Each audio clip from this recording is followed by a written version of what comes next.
everybody. Thank you for tuning in. This is our first episode of the Priscilla Project. We just want to talk about some things today. We want to affect some change. We want to be a positive change in the community. We want to just encourage people. We want to, be that light in people's day, if you need it. So thank you for tuning in. We love you all, family. And we got a special guest today. We got Connie Lewis. From One Voice Strong. She's a positive behavior specialist, and she got a couple projects she's working on, Possessing Power and On One Accord. She'll tell us more about that later. But Connie, say hi to the people, say hi to the family. What's up, fam? I'm in the building. I want to thank the Priscilla Project for having me on today. I'm excited, I'm happy, I'm glad to know that we are here now, doing a grassroots things right now. Yes. So this is perfect. Thank you for having me on. Let's get to it. Let's jump right on into it then. So how do we go about changing the stigma that's upon mental health in the urban community? Because as we all know, Black people, we don't go to therapy. We don't like to speak about that. It's like taboo. It's this big stigma on therapy and mental health, and some people just don't take it serious in the urban community. So how do we go about changing that stigma? Like, what do we do?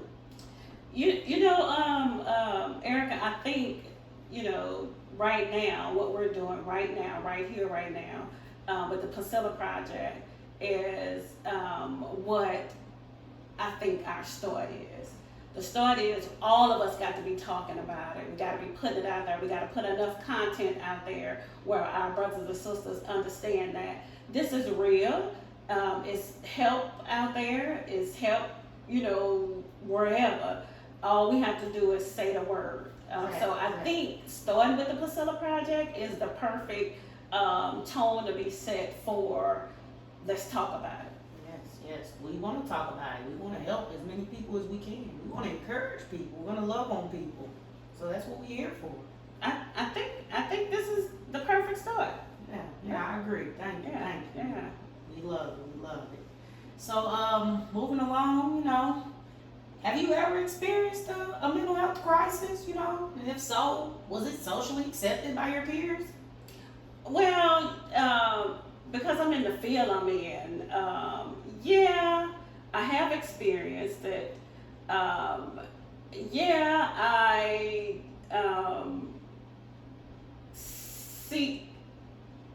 sought out some help. Mm-hmm. Yeah, my peers accepted it only because of the field I'm in. Right. Now, had it been something else, probably not. Right. But because I'm in this field, I knew to reach out. To your peers, yes. So only because I'm in the field. You believe if you weren't in the field you were in, that it would not be socially accepted? I can't say that, but I know today, mental health, you talk about mental health, and the first thing people say is, oh, she crazy or he crazy. I can remember growing up back in the day, we all had a cousin or somebody, and if they, act a little different, we would be like, oh, that's Johnny, my crazy cousin. Right. So, yeah, and so what we're doing today with the Priscilla Project, and I'm excited, is we changing that stigma today. Yeah, we're going to drop it, we're going to lose it, and we just got to be mindful as to the tone we use, because what we don't know is we hear that fake change, but we'd have made, somebody feel, some kind of way too, because I'm guilty of saying something wrong with them. Right. Or, oh yeah, they off a little bit. Yeah. So, I'm guilty of that. But now that I know that that's the stigma that's targeting and plaguing our communities, I'm willing to change that, and I need my fam out there to change that with me. Right. Hey, let's talk about it. Let's change our tones. Let's use some words that Or Well, positive reinforcement. correct. Because we do. Correct. We want to encourage people, and we don't want to hinder them, and we don't want to tear them down. We want to build them up. And like you said, so many people in the urban community, that's the first thing they say. Like, you ask an urban person about, somebody who, like you said, may be a little different, maybe cousin Johnny. Like, first thing an urban person gonna say, oh, he crazy. He crazy. But like you said, we have to drop that narrative. That cannot continue to be our narrative, because if not, Johnny will forever go on along and be that different person, and he might be struggling all on his own. So I just feel like you said, today with the Priscilla Project, it starts with us. And we want to be that change. We just want to affect change, and we want to let people know that they're not alone, that they can be a part of the fight too, and they can seek help and be okay and live in their truth. That's what we want. We want people to live in their truth. That's what the Priscilla Project is all about. So that's what we want to do. What's the first thing that comes to your mind when you think of mental health? Before I got in the field, the first thing came to my mind is, oh, that person is crazy. Right. What's the first thing that comes to your mind now? That person needs some help. Exactly. So you believe that it's the education, or it's your level of knowledge now. Like, you're more knowledgeable about the subject or the situation, so you know better. So now you do better. Yeah. And that's only because I'm in the field. True. And so that's why it's equally important for us in the field to be talking about it too, not just working in it. Right. And forget about the people outside of us that don't go to therapy. Right. Or, a bunch of us caught up in just my clients. True, I'm just working with my clients. Well, before your client had an episode and came to you, your client was out there roaming. Right. So we got to be careful, because we want to stay in our bubble. Right. I'm guilty. I want to stay in my bubble too, but because of my own experiences, I'm having to come outside of that. True. So I just throw this out to all of our clinicians out there. Don't stay in your bubble. Get out there. Talk about the awareness. Yep. Talk about the stigma. Be with the change, because this is where we at. This is how we change in our communities. True.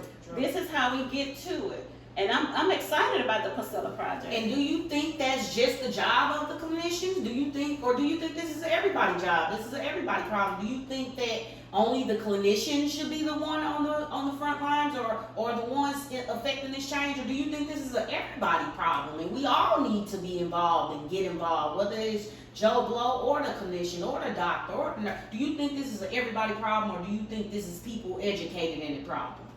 I think this is an everybody problem. If you educated on mental health, hey, tell the next person. Right. Only because that's gonna help your fellow brother and your fellow. Am I my brother's keeper? Yeah. Think about that. Am I my brother's keeper? We can act like we are, but if we know somebody's struggling with some issues and we not willing to say, hey, go get some help, then we got a problem. True. So I'm excited about the Priscilla Project, and I keep on saying it over and over, only because this awareness right now just kind of setting the tone to say, hey, in our communities we need help. We do. We're willing to talk about it. Let's be willing to get with it. When the time comes, we're gonna put some resources out, whatever that is, whatever we need to do. So I'm excited. I'm excited as well. And I also, I truly believe, and I think that people not stepping up and not wanting to be a part of the change, I think they're a part of the problem, because I feel like when we as people just refuse to see things right in our face, I feel like we're a part of the problem. And I feel like me as being a part of the urban community, I know for a fact I've been called crazy probably over 50 times in my life, and I don't laugh because it's funny. I laugh because it's so very true, but most of those people didn't mean any harm. It's just how they were taught, or it's just what society put out there about mental health, and we just followed the trends. We just followed the world. We followed society, and I just want everybody today to know we need to stop. We need to make our own trends. We need to make our own table of what's right, you know, and what's right is doing away, stop this stigma. But I think with COVID, COVID changed what everything is looking like now. True. You have people that, wasn't affected by anything is now affected by something. True. So now things are changing in people's homes and people are reaching out any kind of way they can. True. And this is the perfect tone setting right here. The Priscilla Project is the perfect thing going right now, hands down, because the Priscilla Project is putting it out there. Hey, mental health is real, but we gotta stop the stigma. Yes, and The it's stigma important. is keeping us captive of where we need to go. Yes. Some of us held down by our depression, our bipolar, our whatever.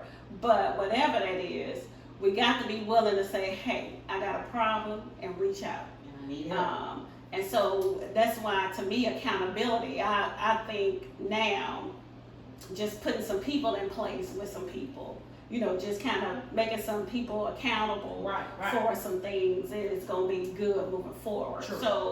So it's, this is a big, mental health is big. It is. It's so big. It's catastrophic, actually, because And it is just that. it can make or break us. I think it's 1 in 4. Yeah. 1 in 4 of every American adult living with a mental illness. So that's a lot of people. We have millions and millions of people in the world. That's a lot of people. But not let's just not think about depression, bipolar. Let's think about stress. Yeah, you got stress, you got anxiety. Let's think about You got anxiety. everything. Like, you can get anxiety from not wanting to turn a project in late, or what, mental health shows its head in so many forms, and a lot of people, like you said, a lot of people do just think, he not schizophrenic, or she not. Correct. No, mental health is in everything we do, and there are so many different mental illnesses. We probably couldn't even count them all if we Correct. tried. So mental illness is in a lot of things we do, and like you said, even down to just depression or anxiety or anything, and that's a part of our everyday lives. Like, sometimes you could have panic attacks on your way to work, just sitting in your car in the morning, so we definitely have to make it a priority. People have to make their mental health a priority, and I just feel like once we get past that stigma and the not wanting to be labeled as crazy and being afraid to speak out about, us being a part of the 1% or us being a part of that 25%, people are afraid of that. They don't want to be labeled as crazy. They don't want to be it. So they'll rather keep it to themselves. They'll rather hurt and suffer to themselves. But no more. We stopped that today. We want that to end, And so I would say that, moving forward, for people out there, understand some of the signs. If you're going through 2-3 days, you don't feel like getting out of bed, you not yourself,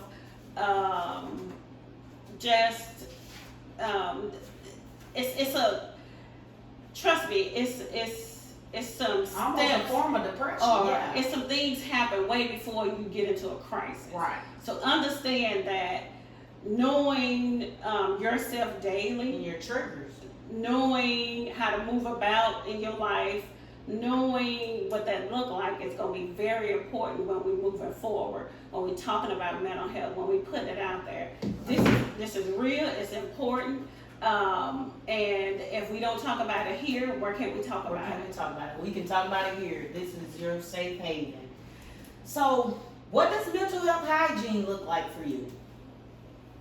How do you preserve your own peace? Like, what do you do? Like, what does mental health hygiene look like for you? And so for me, because I went through my own crisis, I immediately, at first I didn't even want to, connect with, I was having a crisis. Right. But I knew I was having a crisis. Right.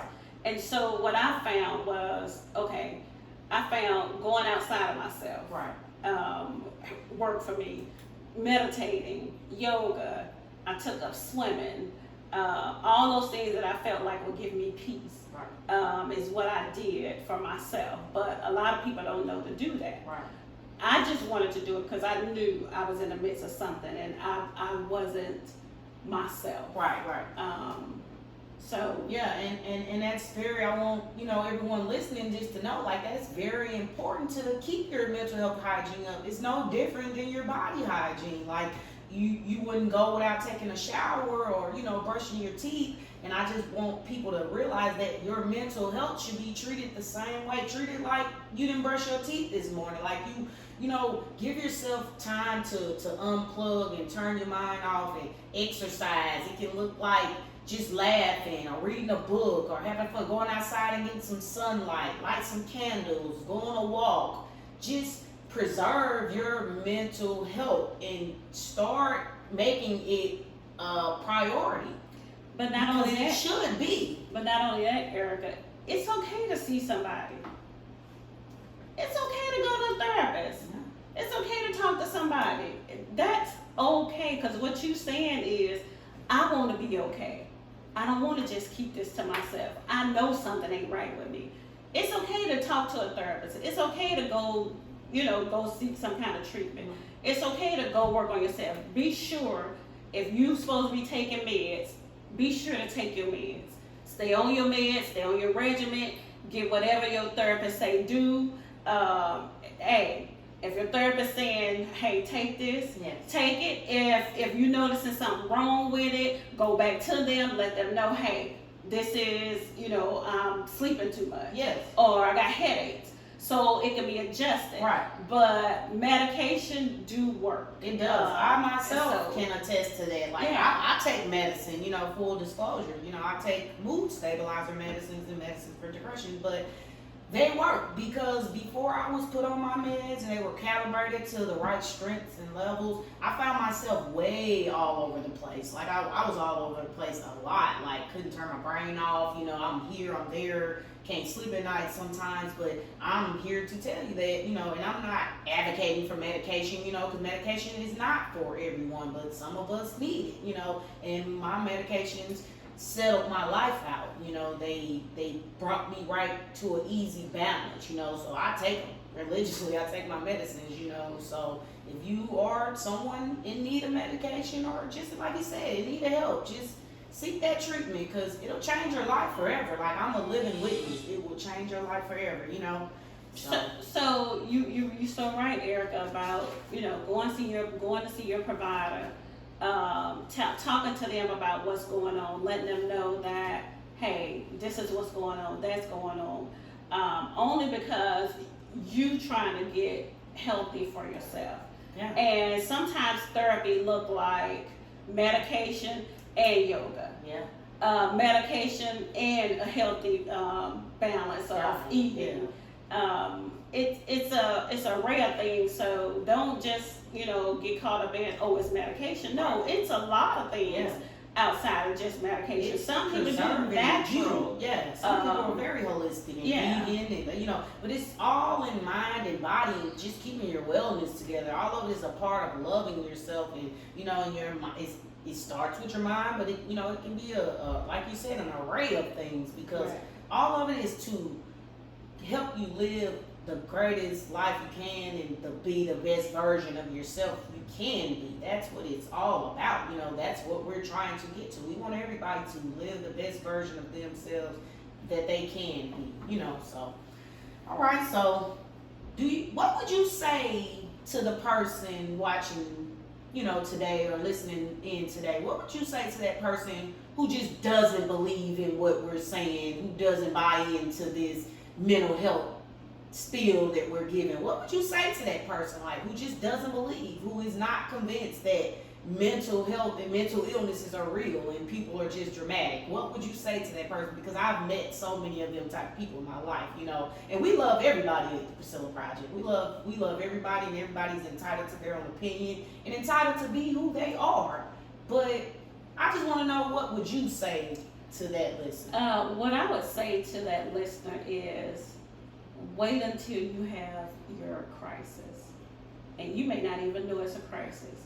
Wait till you have a parent die, a spouse die, a child die, something that interrupts your life, and let's see how you operate in it, and see how well you come back from it, and see. But mental health is real. It's one of the things that's plaguing all communities. It's not a color thing. It has no boundaries. It'll take you out of here if you allow it. So, yeah, for the person that don't believe, just wait and see till you have that episode. And then what I would tell you next is connect with your healthcare provider. Connect with a friend. Connect with someone to let them know what's going on with you. Yes. And it's okay. Yeah. Don't suffer. It's perfectly fine. Yeah. Yeah. That's what I would tell them. Yeah, and I concur. I agree. That's what I would tell them. Just wait if it ever happened to you, because I definitely believe that a lot of people in the world, I feel like they are seeing is believing. So I definitely feel like some people you can't tell them. They gotta see it. It gotta happen to them. They gotta experience it.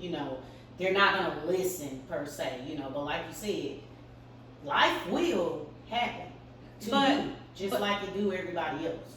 But just think about this. We just put a name to it, and made it acceptable. Probably late 60s, late 50s, let's go with early 40s. Right. We just put a name to it. So, yeah, you may not know what that looked like, but something has interrupted your life. Right. Something has happened. Yeah. I just say to the people that think you'll never go through a crisis, or think it won't happen to you, you're probably already in it, and don't know what it looked like. Right. A lot of people don't know. You could go through stressful situations and have blackouts, not even knowing what's going on. So it comes any way it see fit. So, but reach out, and we love you. Is the biggest thing. Reach out. Do you yourself struggle from a mental illness?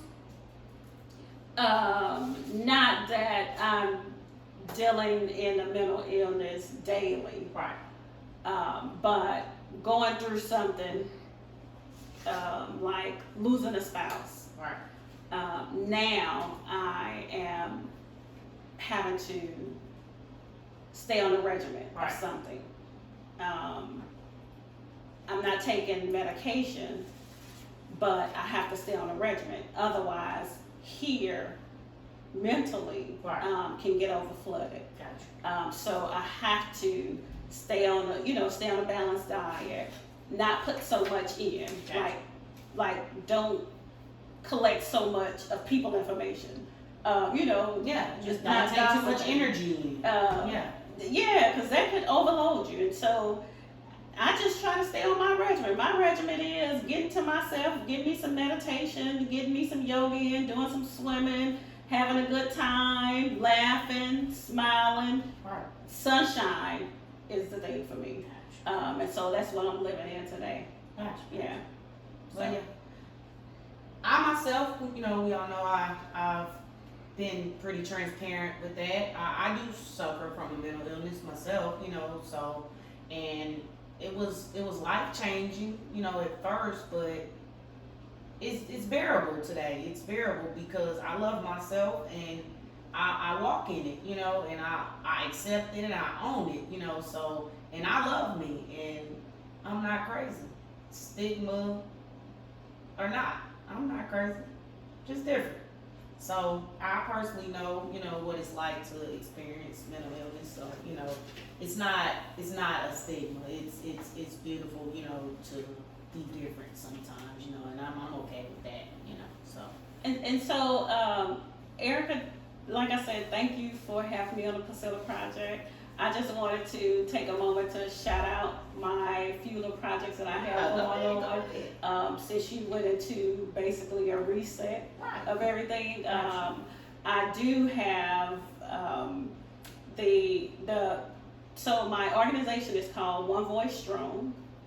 I got a bullying project that I'm working on. It's called On One Accord. And then I have a positive behavior model that I'm working on that's called Possessing Power.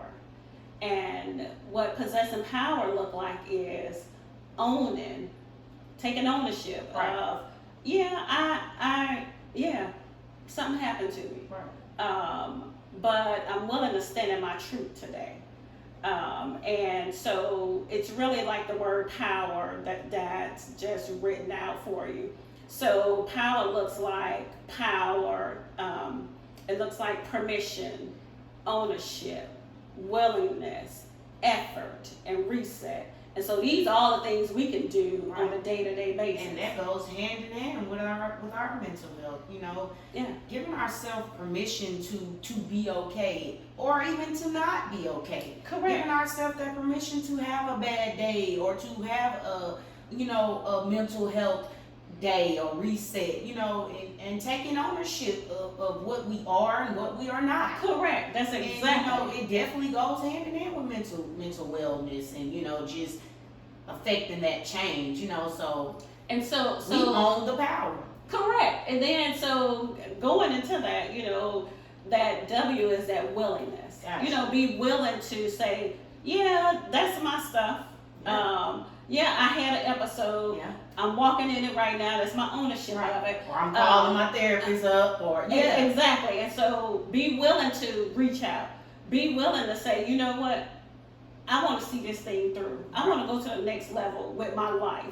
So I'm willing to work on this. And then when we get to that R, which is reset, we can, anytime you're working on yourself, it's a reset. Anytime you're working on yourself, because reset happens daily. Right. I think about, the grace that God give us daily. True. He give us grace and mercy. So we can always start new every single day. True. And that's where that reset come in. And that reset is, okay, I know I have these issues. I know I'm battling this, but I'm willing to get up and stand in my truth. My truth is I'm going to call my therapist today. My truth is I'm going to take my medication. I'm going to do my regimen. I'm going to eat healthy. I'm going to work out. I'm going to have fun with my friends. True. I'm going to, chill with my kids. I'm going to, whatever that is. So it's equally important that we connect with ourselves more so than everybody else, because it's really about you. And that's really about, what my project is all about. It's about owning your truth. It's about starting new daily, because you can. And here at the Priscilla Project, we love to own our truth. That's what's up. That's what we believe in. We believe in it, we love it, and we encourage it. Own your truth, because you can only be you. That's all you can be. Correct. And nobody can be you better than you can, so own your truth. And touching a little bit on what you said, previous to the possessing of power, about the bullying project. That speaks volumes to me, because, bullying is a problem, and what, some people don't even realize being bullied can cause mental, problems or mental instabilities and things like that. It can cause PTSD. It can, it can look like a lot of different things, and do you think that people don't take children's mental stability and mental health as serious as they do adults? Yeah, I think so. Only because, a lot of us grew up with, be seen and not heard. Right. And so when you have that thing, the only thing we do that we know to do is go somewhere and get quiet. Right. Only because that's what was taught to us. Yeah. And so when our kids come to us with whatever their issues are, we're looking at them trying to, teach them the way we were taught ultimately.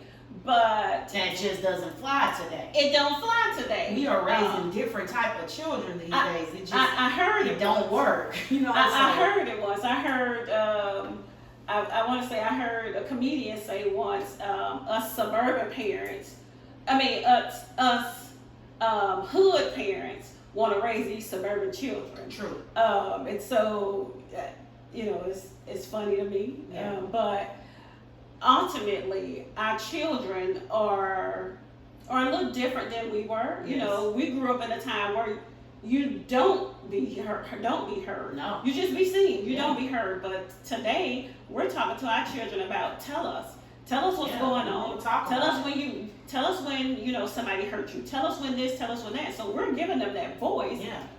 we Because they just are got to- indeed people.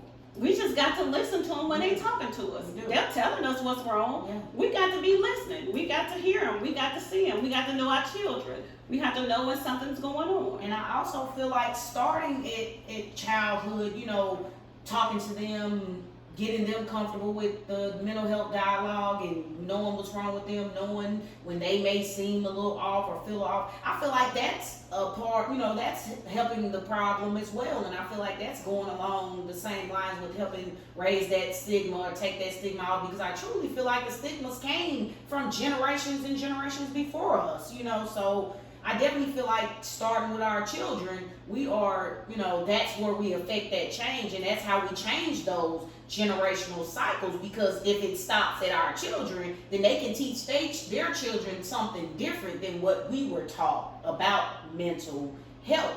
And you know, And you're so right about that, Erica. I was in class with a bunch of colleagues, and I remember hearing them talk about how they went to therapy at 7 and 8 and 9 and 10. So, and you know, they're my white brothers and sisters, and I'm no way prejudiced, but they're my white brothers and sisters. And I just think about the urban community. The urban community, we're behind the times, only because if you have Jane, who went to therapy at 7, 8, 9, 10, Jane got so much knowledge of herself at 7, 8, 9, 10. So by the time she get to 18, she know her triggers. She know all of this about herself. She know all of this, what she want, what she don't want. It's our children now at 18 stuck in this block because we never even talked about it. Right. We kept them away from it. Yeah. We didn't even know it was something. Right. So we got to get with the times. The times is, let's talk about it. Yes, let's talk about it. Let's talk get about to it, it. family. And we're going to continue to talk about it because we want the change. And we want to be the change we want to see. I said I'm excited about the Priscilla project because this is where we at. We talking about it. We're going to talk about it. We're going to continue to talk about it. Well, Connie, thank you so much. You know, that's all I have for you today. You know, thank you so much for being here. Again, you can shout the people out, you know, tell them what you got coming up. You know, if you got anything else on the agenda, on the platform, let us know. Tell the people, tell the family. What's up, fam? I just want to shout out, be looking out for One Voice Strong. Be looking out for our power formula. Be looking out for my other project, which is You listen out for everything. listen to it. Listen. You on the road. Be looking out for it. Only because we get into it. We talking about it. This is where we start. Be looking out for On One Accord because it's coming soon. That's what's up. Fam, I love y'all. Thank you. One Voice Strong is in the building. We in here. Thank you, Priscilla Project. You are welcome anytime. We love you. Thank you for being here. Family, that's all I got today. We hope you enjoyed it. We hope you got to, you know, just be at peace a little bit with us and be home today. We love you. We thank you. And we're going to see y'all next time. We're going to get on out of here. And peace. Peace out. Peace. One love. Yeah.